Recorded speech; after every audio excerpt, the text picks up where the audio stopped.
There's no I in team, but there is one in Indeed, and that's the hiring platform that you need to build yours. When you're hiring, you need Indeed. Instead of spending hours on multiple job sites searching for candidates with the right skills, Indeed's a powerful hiring platform that can help you do it all. One of the things I love about Indeed is that it makes hiring all in one place so easy because Indeed does the hard work for you.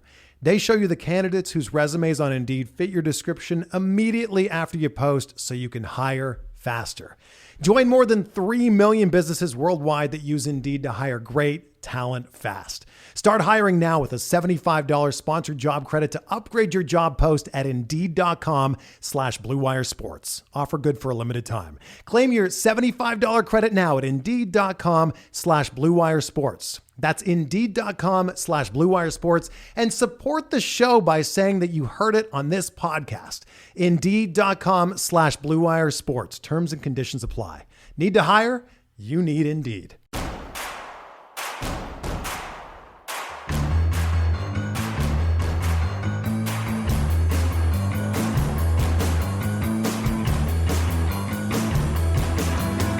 From your favorite source for Chicago White Sox talk, delivering news, interviews, analysis, and more. This is the Sox Machine podcast with your hosts, Jim Margalus and Josh Nelson. Welcome to a new Sox Machine Live. I am your host, Josh Nelson, alongside Jim Margalus, the managing editor of SoxMachine.com. It is late Thursday night, 7 p.m. Central Time on October 26th. We have a World Series matchup. Just like everyone predicted, it's the Texas Rangers against the Arizona Diamondbacks in the Fall Classic. Kidding, of course. But it is one of our favorite times of the year, even though Jim and I would rather talk about the White Sox playing in the World Series. No, it is the Offseason Plan Project. When you're coming off a 101-loss season, everybody wants to rinse this bad taste out of their mouth. And here we are giving everyone the opportunity to act as the general manager of the Chicago White Sox, to be in Chris Getz's shoes and run their own offseason plan. And Jim, this is always a very fun exercise, but I feel coming into this offseason, like the last two offseasons have been about try to build a playoff team. This particular offseason plan project, I think, can go in a variety of directions. That's been the most difficult part of trying to set the template, the expectations for what people might want to build, and the budget number that goes along with that. Because, like you said, the objectives were very clear the last 3 years, in fact, of just building a postseason team. Had a rough idea of what the payroll limit might be. And sure enough, like both of the last 2 years, I set the payroll limit at $190 million. And they came in at, I think, like 193 and 183. So basically around that number, give or take, like mid-grade reliever, which Rick Hahn inevitably signed. This time around, it's like, well, I could set the level of one thing, but people might come in 40, 50 million under if they think like there's no way of really making a contender out of this team. It's more about like trying to insulate the prospects who are going to be ready or might be ready at the end of the year or at the beginning of next year. And just how do you get by? How do you present like a team that's professional, but also, not settle them with the expectations that basically were ruined last year. So should be a really interesting exercise. Some people will say it won't be fun because you're not shaping a contender this year and you're not really, there will be probably some people who might be able to figure out how to make like a team that can contend if everybody hits their 70th percentile outcomes. That's within reach. So I think it's kind of a litmus test for how optimistic individual fans are as they go out figuring just exactly what kind of roster they want to present. That's a good point about the litmus test and how White Sox fans feel, if it's even worthwhile. Obviously, the very first comment during the live stream, as we are streaming this live on youtube.com/Sox Machine, is it's not worth it as long as Jerry Reinsdorf's in charge. Shut up. And Clutch Hat also put this comment in the YouTube stream. I don't see how you can make a contender realistically. And I guess with this particular World Series matchup, this is where, I don't know if it's like fool's hope, Jim, but just 2 years ago, the Texas Rangers and the Arizona Diamondbacks both lost 100 plus games. Both franchises went in different ways of rebuilding as far as their team into a contender. The Texas Rangers spent a lot of money. The Arizona Diamondbacks completely changed on the type of players that they drafted and that they signed, even on the international front as well. And the 84-win Diamondbacks and the 90-win Texas Rangers, the 5th seed in the American League and the 6th seed in the National League, are to face each other in the World Series because variance is awesome and chaos can be fun. And that's what we've got this year in the MLB postseason. Anything can happen in the postseason. You just got to get there, but it's a matter of how you get there. And I think the model has been proven lately. Yes, you do need to have a strong pipeline. You need to have a strong backbone, but you also have to spend premium dollars on premium players in free agency. That is still important. And I think with this particular offseason plan project, if you are trying to build a contender, this is where I'm going to be curious on like what kind of premium free agents that White Sox fans would want the team to go after. On the position player front, if you've listened to our review podcasts, there's not a whole lot going on in free agency this year. There's plenty of options, though, on the starting pitching front. So if you want to enhance the position player front, trades are going to have to come up if you are looking for that premium talent. And I can't wait to see what people have as far as trades with this coming off-season plan project. With that said, this episode is to help you, those that are participating in the off-season plan project, or those that just enjoy reading everyone's plans for this upcoming off-season, to walk you through step by step through the process. But before we get started, I thought it'd be kind of fun to take a look at my off-season plan last year for this upcoming season, Jim. I wasn't too busy. I did have a trade sending Liam Hendriks to the Los Angeles Dodgers. That was before we found out that he had cancer. One of the players that I had mocked returning to the White Sox was actually Nick Destrini, and I totally forgot that I wrote about that until I read it this morning while I was preparing for this show. And yay me, thumbs up. That actually kind of not directly happened. And now Nick Destrini is on the Chicago White Sox, but there's a big decision to be made about Liam Hendriks. But I really zeroed in on like 3 players in my offseason plan project to try to make an 81-win team into like an 85, 86-win team. And the White Sox this year didn't come close to that. And there was a good move by me. There was a meh. And there was a really bad move. So my plan last year, the good, trading for Anthony Santander, that would have been a great move for the White Sox because he's the type of bat that they needed in the lineup. He was a 3-WAR player, according to BaseballReference.com. He had 28 homers for the Orioles this year, almost drove in 100 RBIs. He finished at 95. His OPS plus was 121, which would have easily been second on the White Sox. And he had 257 with a 325 on-base percentage. That's not a high on-base percentage, but he slugged 472. That's the type of hitter the White Sox needed to bat behind Luis Robert Jr. So I'm going to count that as that was a good idea, Josh. My meh idea was signing Sean Manaea, the left-handed pitcher. And funny, he went to the San Francisco Giants on a 2-year deal, Jim, when Brian Bannister's there. And they kind of used him in this hybrid role this year. He appeared in 37 games. He made 10 starts. He pitched 117 innings. And he was hovering around league average. His ERA plus finished at 95, so he ended up being 5% below league average. He had a 4.44 ERA. His WAR was 0.3 for the season. If he was on the White Sox instead of the San Francisco Giants right now, Sean Manaea would have a very good chance of being a starting pitcher because the White Sox need help there. I'm going to call that a meh type of idea. The bad was signing Colton Wong to take care of second base. I don't know what happened to Colton Wong, Jim. He might be toast now at this stage of his career. 47 OPS plus. He just cannot hit in the majors anymore, and I don't think he's a viable major leaguer. So it's always fun to kind of take a look back to see on what I had thought of last year for the offseason plan project. And you know what? I'll take 1 out of 3. That's a 333 batting average that works in baseball. I'll take it. At least I had one good idea. It feels like a 1.5. Like Manaea would have helped in one regard or another. Like Mike Clevenger was better, although you don't have the headaches up front that Clevenger presented. But the White Sox could have used that, given all the pitching problems they had elsewhere, that they would have been happy to have like Manaea in Jesse Schultens' place. So I'd give that like a half point. Okay, you know what? I'll take it. I'll take 1.5 out of 3. The Golden one was just so bad. He was even worse than what the White Sox had. That would have just compounded problems. So, again, hey, if you can't make fun of yourself, you really can't make fun of anyone else. So it's always nice to go back to seeing how big of an idiot I was. Yeah, I mean, you had a lot of. I'm looking right now at one of the members of the Sox Machine community, Deja Vu. He has a shop talk post that I have ready to go for the morning, just reviewing the most popular candidates that people wanted signed or traded for, or players traded away. And Colton Wong was number 3, behind Jose Quintana and Michael Conforto.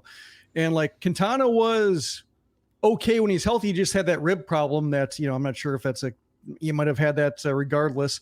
Conforto was mediocre. Rodon was right behind Wong and terrible. So like Brandon Nemo was my guy, and he was good. Like he was what I thought the White Sox could use. But Manaea number 6, Benintendi number 7. So like, yeah, it was a case of just kind of a lottery, a potluck of players the White Sox can afford. And when they shop in that tier, it's hard to get hits in that regard. So yeah, Santander was number 3 among the players most popular in trades, behind Pepiot and Gavin Lux, who did not play. Pepiot was good.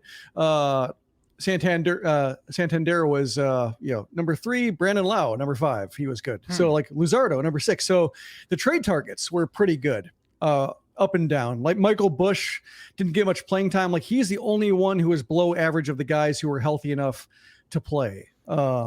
So like the trade targets, generally speaking, the Sox Machine community did pretty well. Yeah, the free agent, it's tough because you want to try to be realistic when working this offseason plan project. Because if you go in there like the White Sox are to sign Shohei Ohtani, like I'd love to see what everybody thinks, what kind of contract that they would offer to Ohtani, that they think Ohtani would actually accept, because the whole Tommy John surgery is making things really hazy as far as his market. And I could see teams being hesitant to offering so many years up front.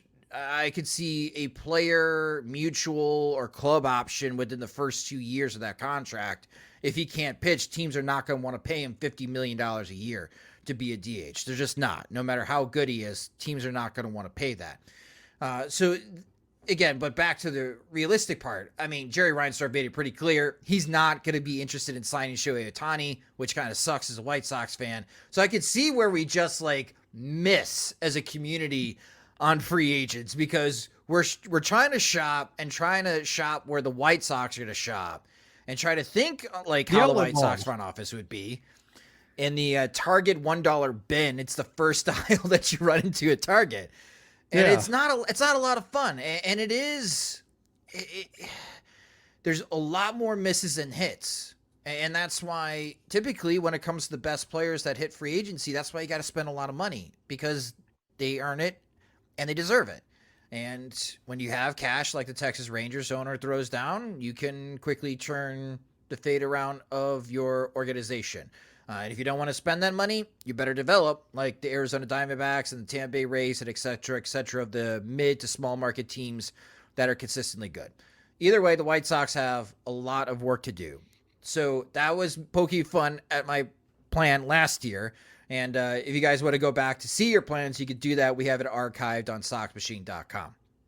Now it's time to go to the exercise. And we will start with the tender or non-tender.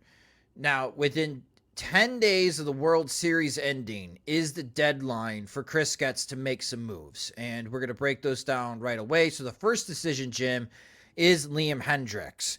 The club option is $15 million, or it's this buyout that we've been talking about ever since he signed the contract with the White Sox, $1.5 million over the next 10 years.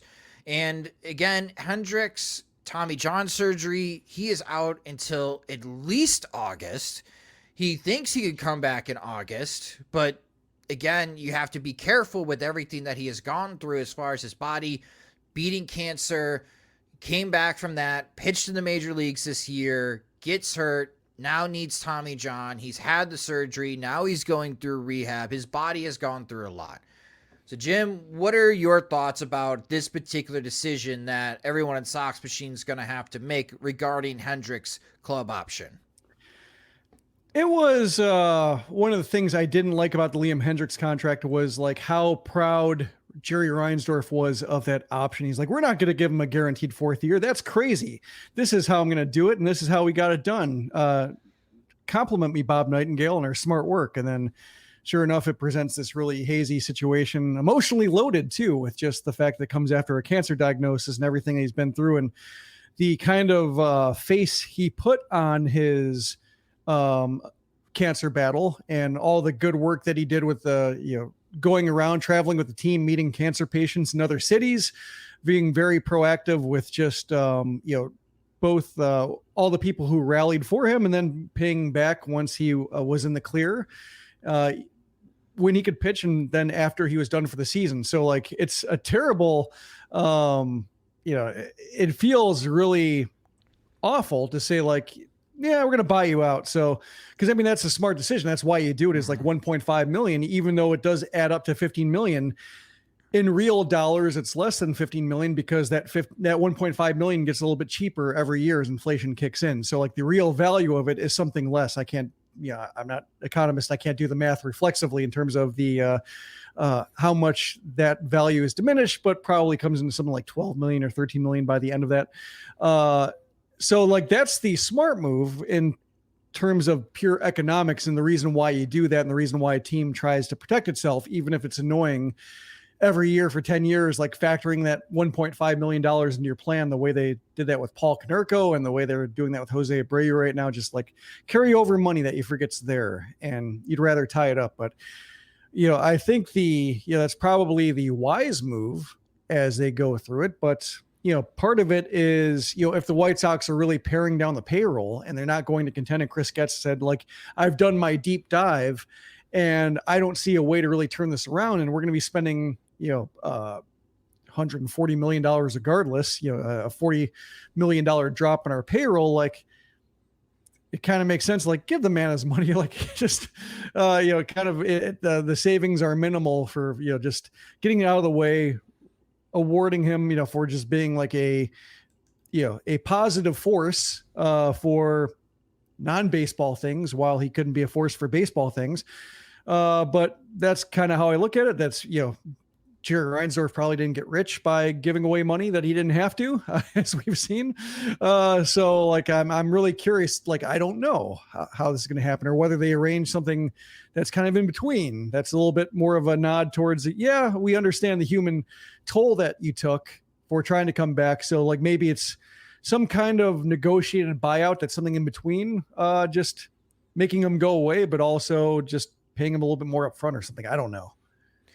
Yeah, I don't know if you can do like a settlement. I would have to do some research, and maybe those that are watching or listening to this episode, maybe you do know of an example, but that does raise a good point by Jim. Is it possible to settle a particular buyout? They were going to do that with Steven Strasburg. The Nationals were, and then that's right.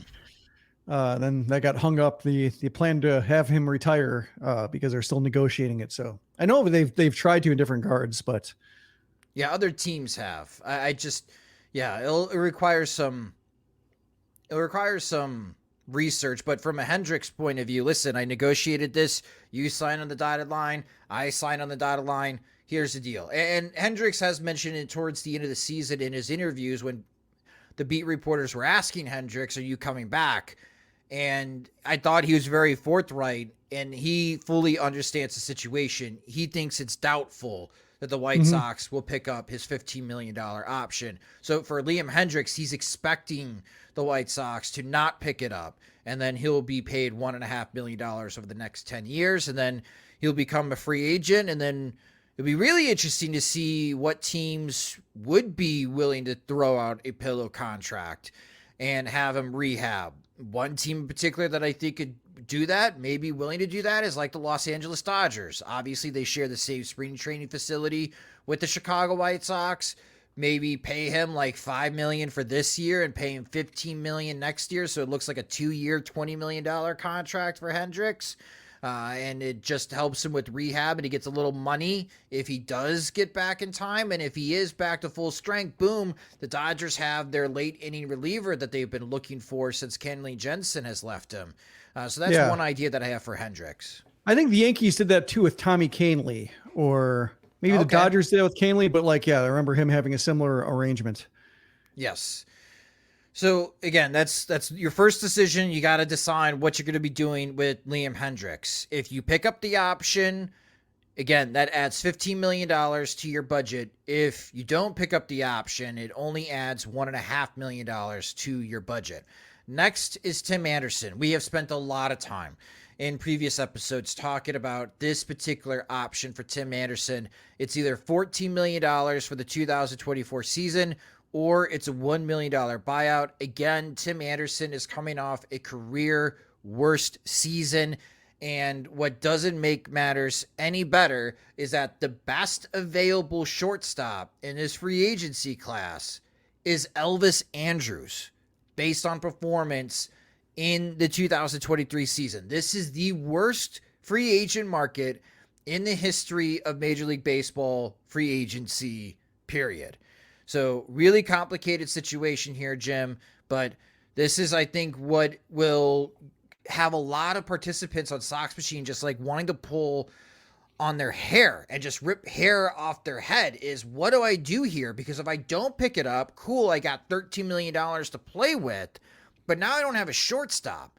And if you don't like the free agent shortstop options, like Colson Montgomery is hitting well at the Arizona Fall League. I think he's finding his rhythm, but he's not ready yet to start on opening day. So you need some type of stopgap solution. And he's playing a bad shortstop. Yeah, he's also playing bad shortstop. Those fears continue to mount even in the Arizona Fall League. So he may not even be a shortstop. I'm not trying to scare people during this podcast episode, but again, there's more and more people that are starting to jump on that bandwagon. That Montgomery's having difficulties defensively at shortstop. I feel like this is where we're going to get a lot of trade ideas for people to try to find a shortstop, at least for the 2024 season. How are you expecting this to be played out in the offseason plan projects, Jim? I know you and I both agree that it might be best to just buy out Tim Anderson and for all parties involved to move forward and go their separate ways. But how do you think it could play out in the offseason plan project? I think that'll be perhaps shortstop will be the most diverse pool of solutions, veterans, rookies, internal guys like Jose Rodriguez or something like that, or just, stopgap veterans, trade, wild trade ideas, Romy Gonzalez randomly thrown in there, who knows? But I can see a whole bunch of solutions for this position. I think if there's a fear of buying them out, I think it might be similar to the Kyle Schwarber arbitration decision the Cubs went to, where they non-tendered him, and the Nationals were like, sure, I'll give him a little bit more money than he was owed in arbitration. His projections were for MLB trade rumors. Because I think he was projected for $9 million for the Cubs. They non-tendered him. The Nationals gave him 10 or something like that. So he came out no worse for the wear. And then he goes, has a great year, gets traded to the Red Sox, then sets that up for a big 4-year deal. And the Cubs look silly for non-tendering him. So even though it is an option versus a tender non-tender decision, it is a case where you can understand the similar, that was foolish, we should have given away given how barren the shortstop market was. But there are just a lot of underlying factors here, just the lower body issues, the Schwarber, he was always strong, was always going to be strong. Anderson, his strength is bat to ball, BABIP, really, getting a high batting average. And that's harder to maintain if you don't really have the ability to occasionally turn on the ball and do some damage. Josh Harrison was that king of medium contact. And, when the White Sox signed him, you could see ebbs and flows, good year, bad year, good year, bad year. Comes the White Sox, he has a bad year because it's just hard to get by trying to hit 290 when you're only going to hit like single digit homers. So I think that's what's complicating this about like trying to mine for upside and trying to figure out how Anderson produces to a level to earn that 14 million, even before you factor in the durability and will he get hurt again, or will he be injured in a way that hampers him from tapping into like his best physical abilities to get to the level that he used to be at before. So it strikes me as like an easy buyout, but a difficult solution. And I think that's what makes it complicated. Like if the free agent market were loaded or the White Sox had like a line of players to try like they did at second base, I think like Lenyn Sosa can't quite handle shortstop. Jose Rodriguez shouldn't be counted upon to be an everyday shortstop. And like when second base is just as much as a mystery, that's what makes it hard. Like second base was easy because Tim Anderson was theoretically a fixture there. And then like when Anderson goes under, the whole middle infield sinks.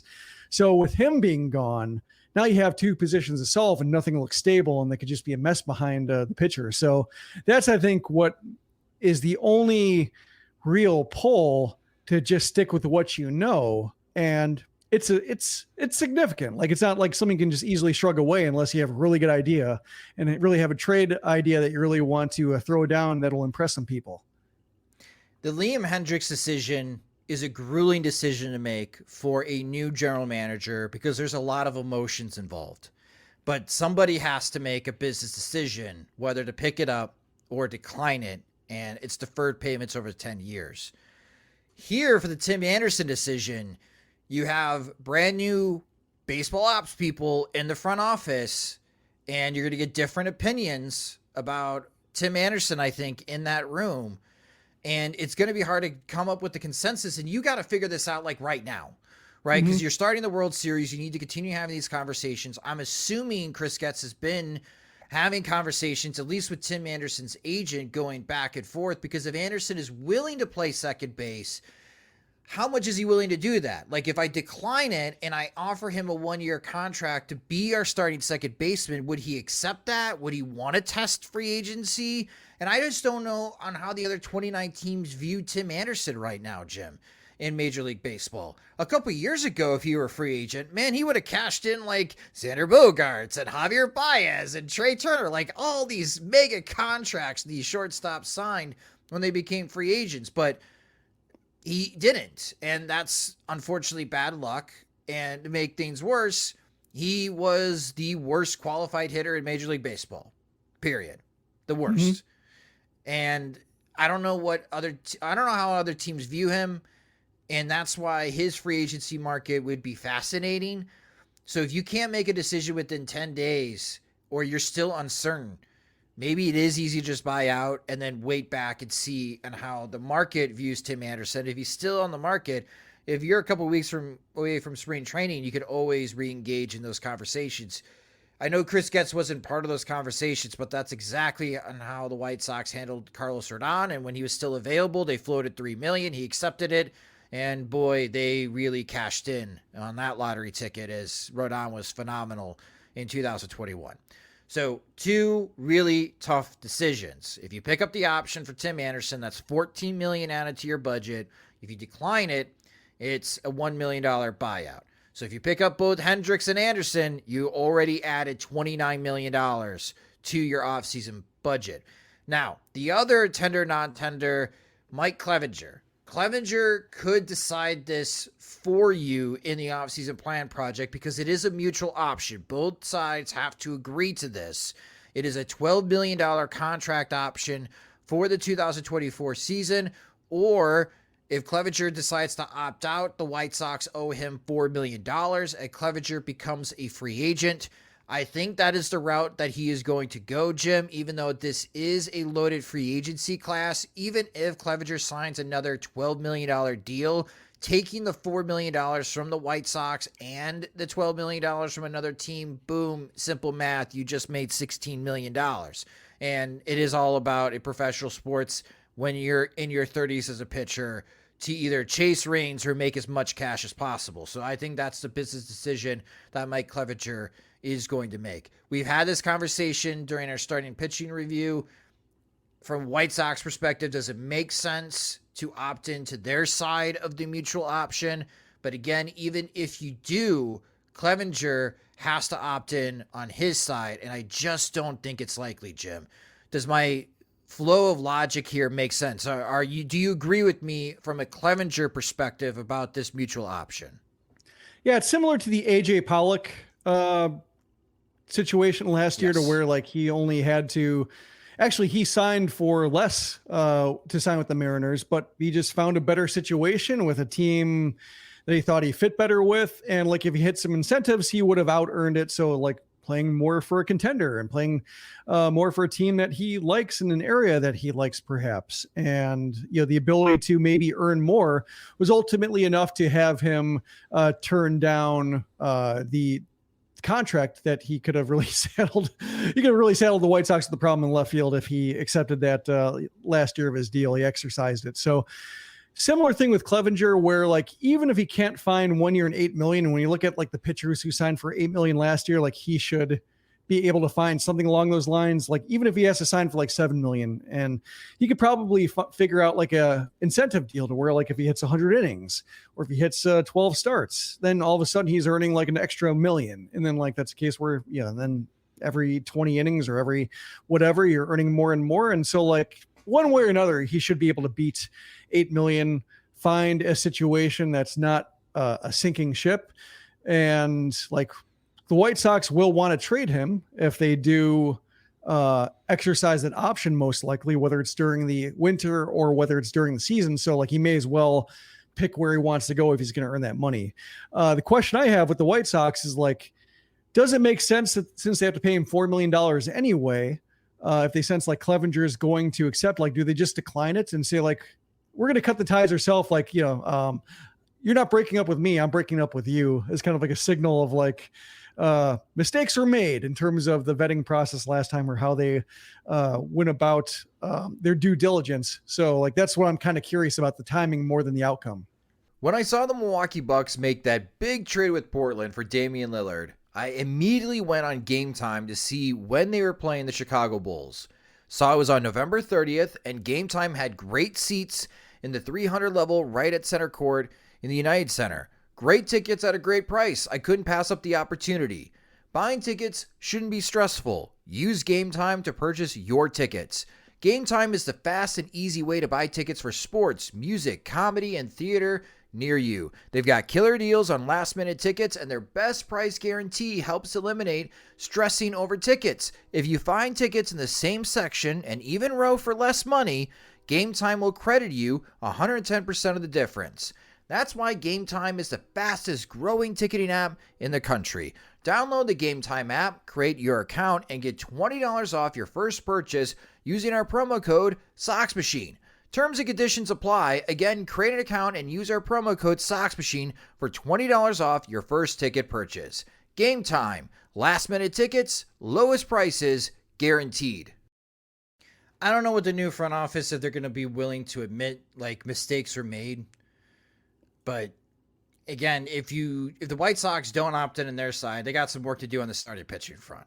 And I do think you're right. Like, even if Clevenger does sign like a $10 million deal, from a business decision perspective, it just, unless Mike Clevenger absolutely loves working with Ethan Katz, and he absolutely loves Chicago, and he absolutely loves pitching for the Chicago White Sox, I just don't see him opting in on his side of the $12 million. So yeah, for those participating out, go ahead. Well, it's like the one thing catch is like, did the events of the last winter hurt his market going into this? Like, obviously the investigation, he was, the league did not find a reason to issue discipline. So like, it's theoretically like the White Sox got the worst of it in terms of like signing the public blowback, all of the things that they couldn't talk about and just had to, wait and experience. And like, another team signing Clevenger should say like, well, yeah, it's, that happened last year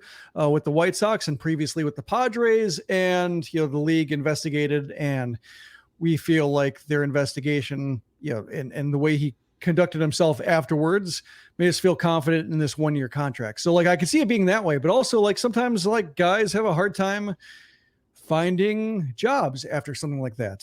So like I could see it where the market takes a while for him to play out, and just like maybe it's a case of just another year putting it behind him might be a smarter play. Like that's the one catch I can see as to why Clevenger might accept it, if his agent's saying, well, sometimes you need a little bit more time to put something in the rearview mirror, so fans of other teams and other general managers and such just kind of forget about it, or at least have something more to point to in terms of why they think that this guy is a sound investment.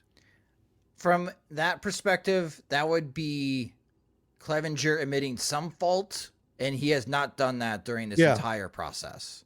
Yep. So your logic makes sense, Jim. I don't see that happening or unfolding in this particular situation. So I guess I'll make the executive decision for those that are listening for you guys. Boom, $4 million to Mike Clevenger. So you'd save $8 million from the $12 million, but you got some work to do on the starting pitching front. So those are the three players that have upcoming club options or mutual options that you have to make decisions for.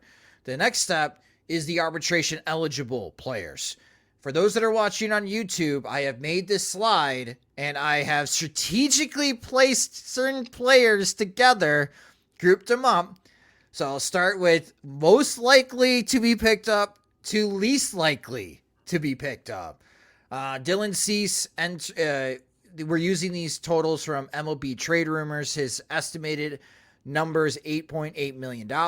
Michael Kopech estimated it's $3.6 million. Andrew Vaughn is estimated at $3.7. Touki Toussaint is at $1.7 million. And Garrett Crochet, his first year of arbitration, at $900,000. These are the three that I don't think it's likely they're going to be tendered contracts. Matt Foster at $740,000, but I could see the White Sox non-tendering and then inviting Foster to a spring training invite as he recovers from significant injury. Clint Frazier at $900,000, and even though it does break my heart for the White Sox to break up, what would this be, the fourth time the White Sox broke up with Trace Thompson? Yeah. Thompson has a estimated arbitration number at $1.7 million. So we got this comment from our friend Beefloaf on YouTube. Pick up Trace Thompson, you coward. No, I will be a coward. I will not be picking up Trace Thompson's option. So out of 8 players, I think 5. The White Sox will pick up 5 contracts here, Jim.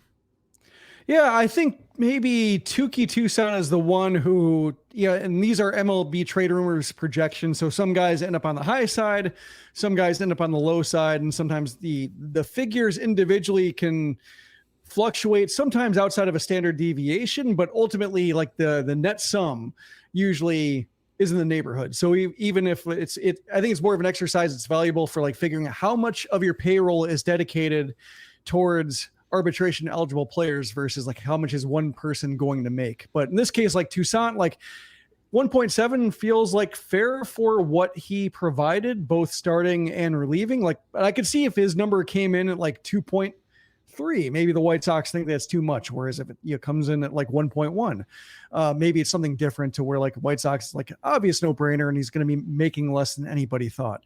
The one I think would be exceptionally bold is like Michael Kopech if they just said no thanks. But I think probably 1 year too early to be like, and given how little other pitching they have, like maybe in another year, in another situation, they might say like, no, we're good. We could use that $3.6 million elsewhere, especially since like his trade value is next to nothing right now.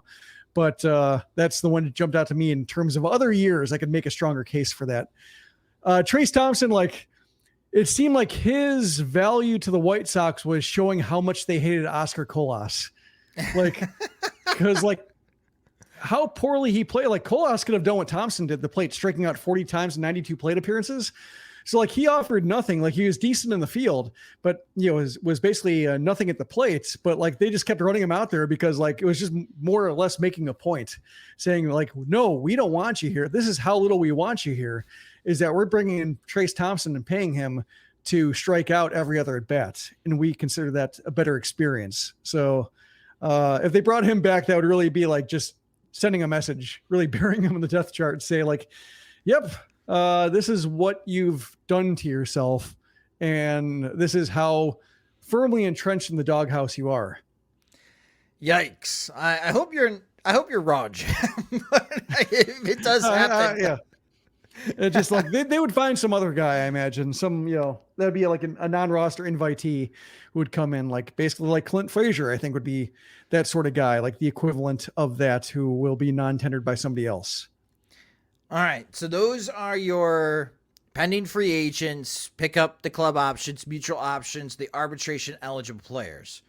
So after you have that sorted out and you have the carryovers that you can look up on Cott's contracts, and Jim will have that link for you guys on soxmachine.com in the Offseason Plan Project template so you can see what the numbers are. Spot Track is also a great resource as well to look up on what the payroll salary number, that's the key, not the luxury tax salary. We're talking about payroll salary here, what the payroll salary number is going to be. To add Never have to worry about budget. the luxury tax. Never have to worry about the luxury tax. No. So with that being said, it is now time to unveil your budget for this offseason plan project. And it's going to be $185 million. I view this number to be very fair. We talked about it off screen in conversations back and forth, Jim. And I think your logic makes sense. Listen, if Jerry Reinsdorf really does want to contend in the American League Central, despite the drop in attendance and despite the television ratings taking a hit, if this is really like the last hurrah as an 87-year-old baseball owner, he really can't cut budget at this time. Right. Previously, like I said, I set the budget at $190 million. And like you said, with Jerry Reinsdorf, like, if you want to push, you have to end up spending in a similar neighborhood. And so like 185 million, I think, gives people the option. Even if you think that number is, grossly inflated or optimistic based on, the plunging attendance and TV ratings. But like, hey, like if he didn't want to hire the reanimated corpse of Branch Rickey, he went with Chris Getz because he wanted to turn around quickly. So like, this is more or less me putting his money where his mouth was. The question for the GMs who do this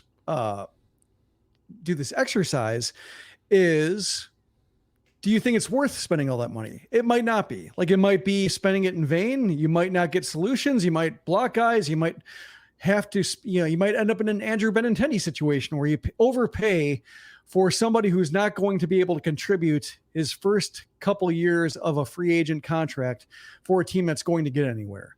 So like, that's, I think there's a little bit of discretion on the part of somebody doing the off-season plan project.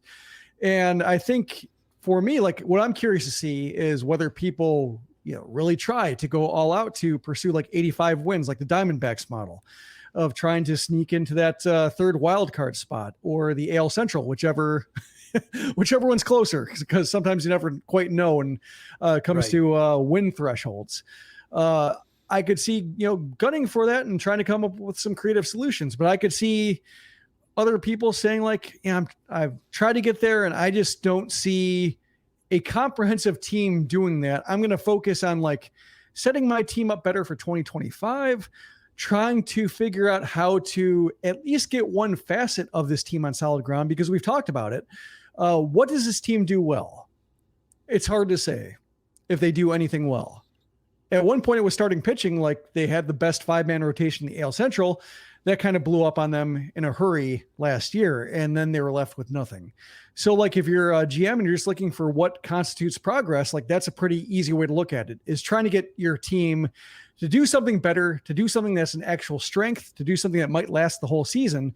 And even if that results in a team that wins 70 games or 75, like that might be enough to where like you feel better about 2025 when Colson Montgomery and Brian Ramos and other prospects are a bigger part of the picture. So that's why I think there's a little bit of a fork in the road here. And I think that's why Chris Getz he went from hitting the ground running and knowing the team inside and out and knowing exactly what he has to do, to being somebody's like, I got to do a deeper dive and see what's really here now that Jerry Reinsdorf is not in the same room that I am. And I don't have to, I can contradict him a little bit and say that quick turnaround might not happen. So that's what I think is the more, even if it's not as fun, of a project and figuring out like how to get the best possible team on the field, I think there are probably more nuanced, complicated, maybe enlightening philosophical conversations to be had in terms of what do you want this team to be, and what's the first step in getting there.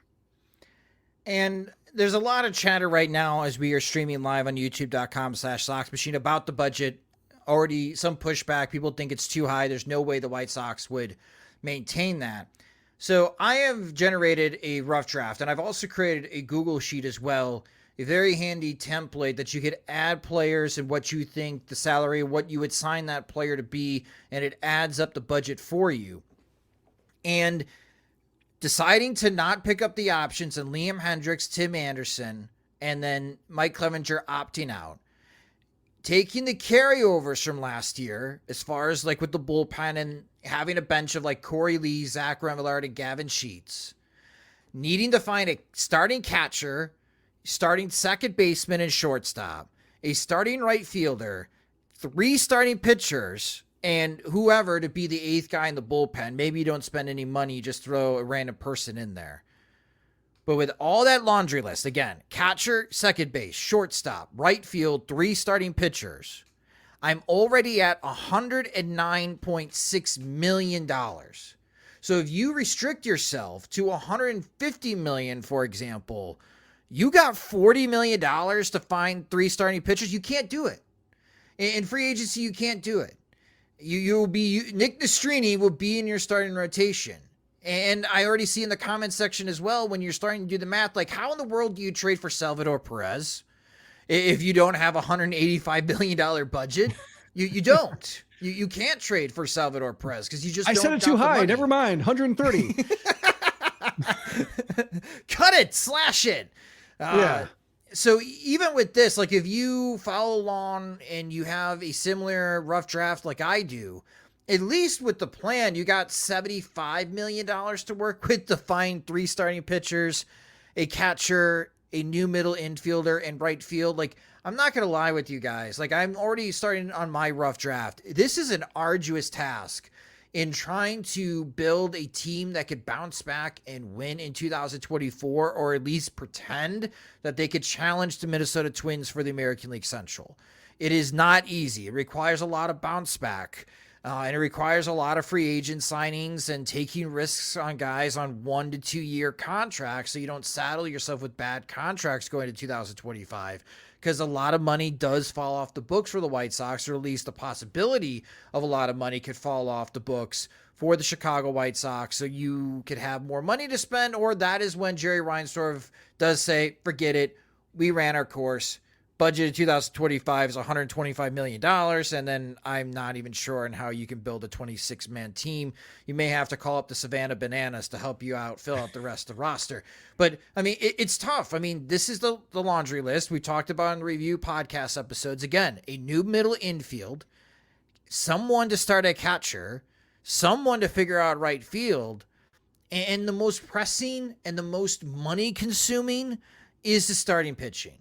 Whether you find free agents or you be like, Josh, I want to trade for starting pitchers, man, look at what has been traded at the deadline and in the offseason. It requires a great deal of prospect cost. So the White Sox don't have a lot of prospects that they want to deal. They just acquired a bunch at the deadline. So I'm assuming they want to keep some of these guys around to see if they can help themselves out for this upcoming season. It's a delicate balance. And again, I find this particular offseason plan project to be one of the most difficult tasks that we've had with this project since we brought it over in 2018 from Southside Sox Gym. This is where it's difficult. Like $75 million. Hey, that's a lot of money. I could be really creative. Maybe go after a big free agent, or maybe you do like the idea of acquiring Salvador Perez. But again, it's new middle infielder, catcher, right fielder. So that's 4 position players you got to find, and 3 starting pitchers, 7 new players for $75 million. That's going to be tough. Well, Clutch Hat Trick, thanks for the super tip here, saying, how about the Rule 5 draft? I could see them like going round after round, round after round, picking guys, just filling out the roster. But yeah, it's not a bad idea when it comes to finding that eighth guy in the bullpen, though. If there is somebody that throws 97 in AAA, sure. We heard some good things about Jordan Leisure. The White Sox acquired him from the mid-year deals. Maybe they give him a shot. I don't want the White Sox to spend any money on the bullpen, but I don't hate the idea. Like, the Rule 5 draft is great in finding relievers. Yeah, I think, thinking about Michael Kopech and thinking about like how little trade value he has, like part of the White Sox job, I think, in terms of filling out the rotation might be looking for other teams' Michael Kopechs and saying like, which is a guy who like has shown the ability to start, looks like he's on the way out. Team might not want him around.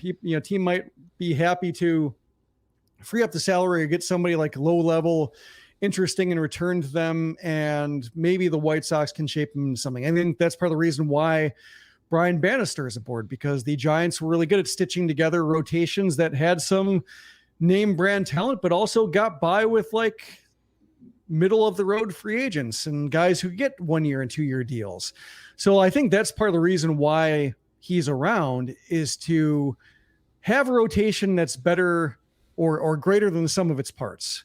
So I'm looking forward to seeing what he does in that regard and like who might come aboard.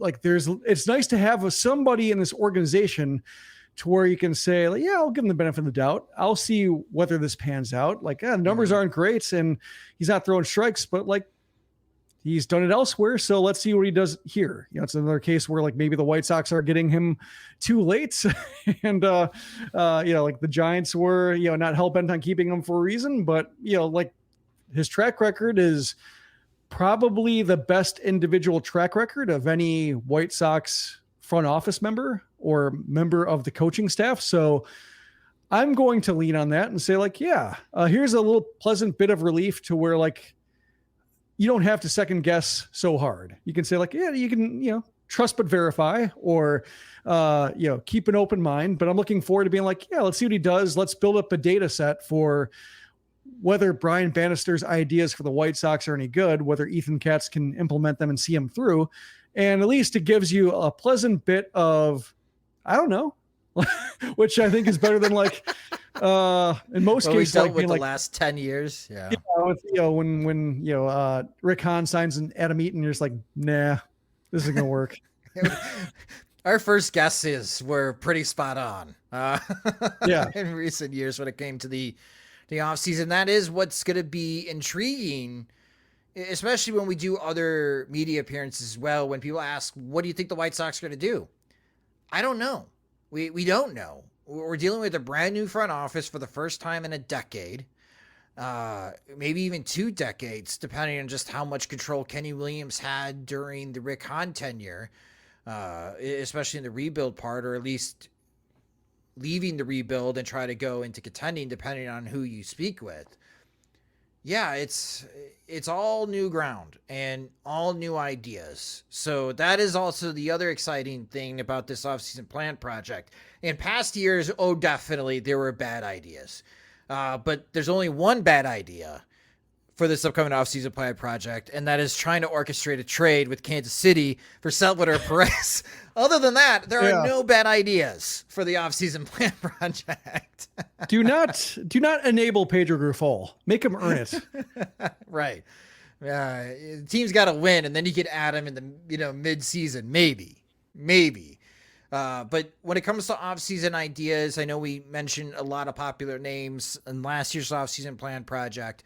Are there any particular targets, Jim, that you are intrigued by and you're curious to see what other people feel like on Sox Machine as a possible offseason target for the White Sox? I think we talked about like the Brian Bannister connections in free agency with the Giants. Like Alex Wood is one, Jacob Junis is another. Like, without trying to put my thumb on the scale too much in terms of like, influencing ideas too much, not to flatter myself, but just part of the reason I enjoy the offseason plan project so much is like people having ideas that I wouldn't even thought of. Like sometimes they're good, sometimes they're not, but sometimes the ideas that I don't think are good turn out to be like, oh, that wasn't so bad after all. So that's why I always keep an open mind and just, I try to offer, only positive feedback versus like, oh, that's not going to happen. You mind, like, even if it's like a ridiculous plan, like there might be one good idea in there. And so like, that's what I kind of mind for. But I think like that's when thinking about Bannister and thinking about, like, as you mentioned, Sean Manaea being used in a kind of a hybrid role. Same thing with Ross Stripling when they brought him aboard. Like, with all of these starts available, like the White Sox do have a lot of opportunities to experiment with like part-time starters or openers or bulk pitchers. So like guys who might only throw 100 innings, like the White Sox can use those guys because even if it's not your plan A or plan B for like an ideal starter who takes the ball every 5 or 6 days, you still need pitchers after that. Like that's how pitching starved they are up top, is like, if you can throw 100 innings and maintain health for 5 of 6 months, you can find a role on this team, which is why Touki Toussaint goes from being like somebody who was a scrap heap pickup and probably a non-tender when they acquired him to being like a pretty easy tender as long as the projection is anywhere in the neighborhood. So that's, I think, there are a lot of ways to go about solving the pitching problem, both with free agency trades and pitchers who might be spot starters, but you might be able to use them in creative ways. I guess what I'm not looking forward to in terms of or what I dread on everybody's behalf is the middle infield, because the White Sox have to solve both positions. It's no longer just second base. It's spread. It's broken and contain. Yeah. My rough draft is hilarious when it comes to the middle infield. Like, I maybe have built the worst $180 million team in baseball history. Like, just awful. Now, we have some ideas trickling in on our YouTube comments. Trey put in his targets are Eduardo Rodriguez, Alex Wood, and Mitch Garver. 2 of these, I think, are realistic. Eduardo Rodriguez, I don't think, is leaving Detroit. And because he has that no trade clause, or he's got to give permission to Detroit to activate a trade, and he wasn't willing to do that for Los Angeles Dodgers for personal reasons. Sounds like he does not want to move his family right now. Well, so John Heyman said John Heyman said he's going to opt out. He's going to opt out? Yeah, that's what John Heyman said. So whether that's like leverage to try to get like a year extension, which sometimes you see, when it comes to players who like might be able to use that to like get Detroit to add on another year at the same salary, like that's possible. And so maybe he doesn't actually leave Detroit, even if he is considering opting out, but that's one possibility. Oh, that's fascinating. I did not know about that. But then that just makes it, oh, okay. That makes the whole not taking the deal to the Dodgers and try to pitch in the playoffs. Okay, whatever. Okay.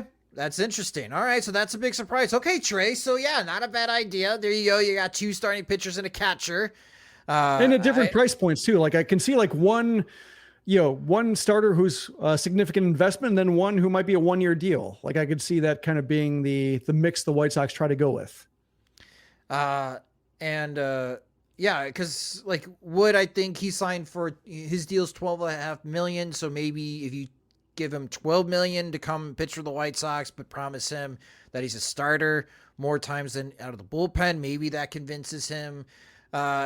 Here's one idea that I have, and I'm wondering how many people are going to do it, and I would do it just for the vibes, man. A reunion of Lucas Giolito and Jack Flaherty, Jim. I need you to be on my side on this. I need you to be on the boat with me. Let's make this happen. Harvard, Westlake High.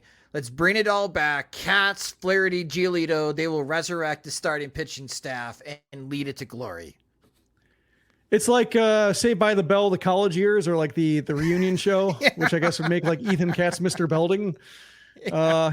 I mean, like Jack Flaherty be a case of just like, yeah, why not? Lucas Giolito, like if he wants to have like a pillow contract because he didn't quite set himself up well enough to get the multi-year deal he wants, like, and he's comfortable working with Katz and likes what Bannister has to say, maybe. Like, it seemed like as much as the White Sox were, just a real clown show. I guess it'd be a circus, but circus sounds too dignified for what the White Sox were. There are other things besides clowns at the surface, whereas the White Sox, I'm not quite sure.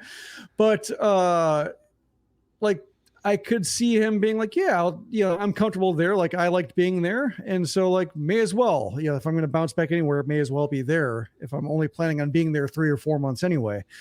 But I could also see it being a remnant of what happened before. Like the discussion with Tim Anderson is just like, do you want to turn the page on the rebuild and just the weird leadership structure that did or didn't exist or was tangled or one-sided, and that the pitchers had something and the position players didn't? Like, you just want to turn the page on that entirely, not have anybody come in with like previously held gravitas and leadership that might not have been great. Not saying Giolito was that guy, just that is all, everybody's part of it to some degree.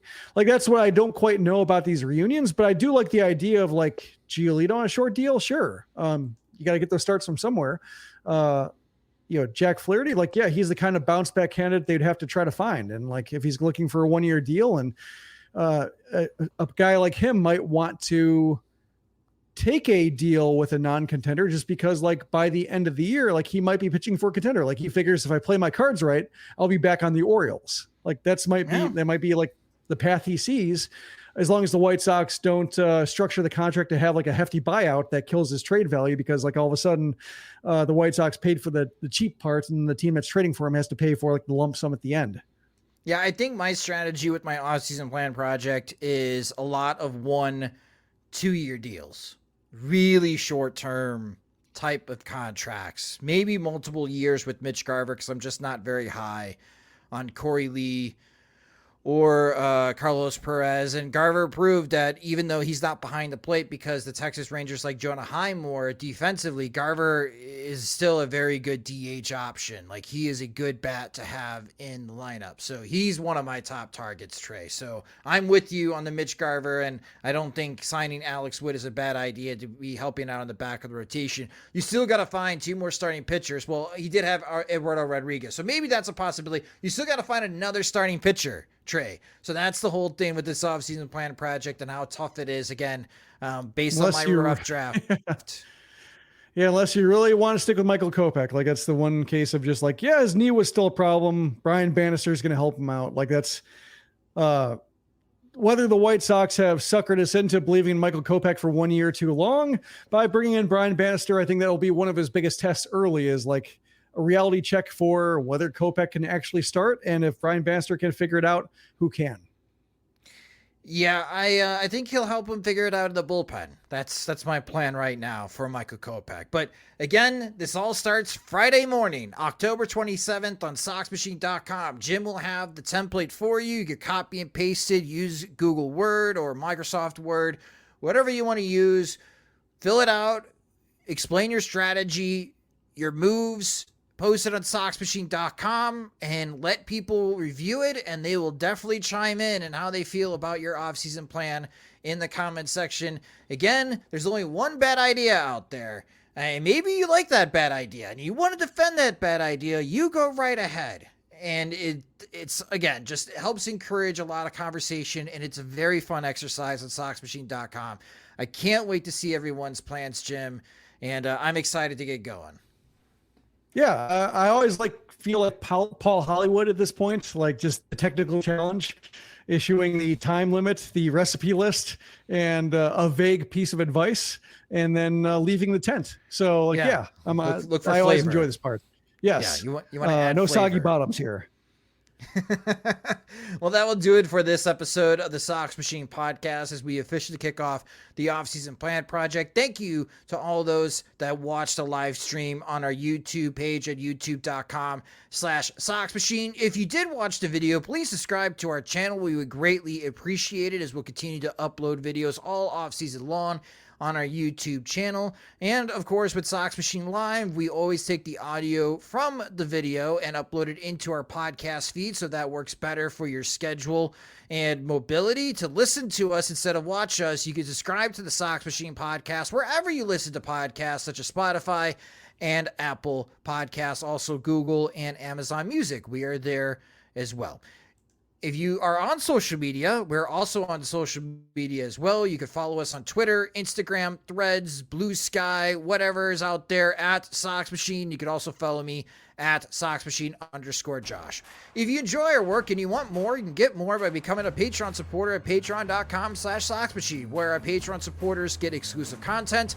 They also get ad-free versions of both the podcast and website.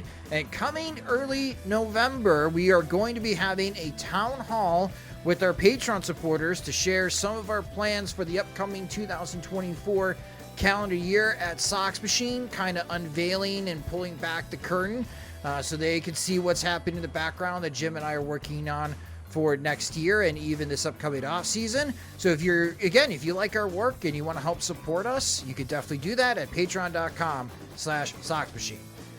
Sox Machine Live is a production of SoxMachine.com. You're on for all things Chicago White Sox baseball and part of the Blue Wire Podcast Network. Alongside Jim Margalus, I'm Josh Nelson. Thanks for watching and listening.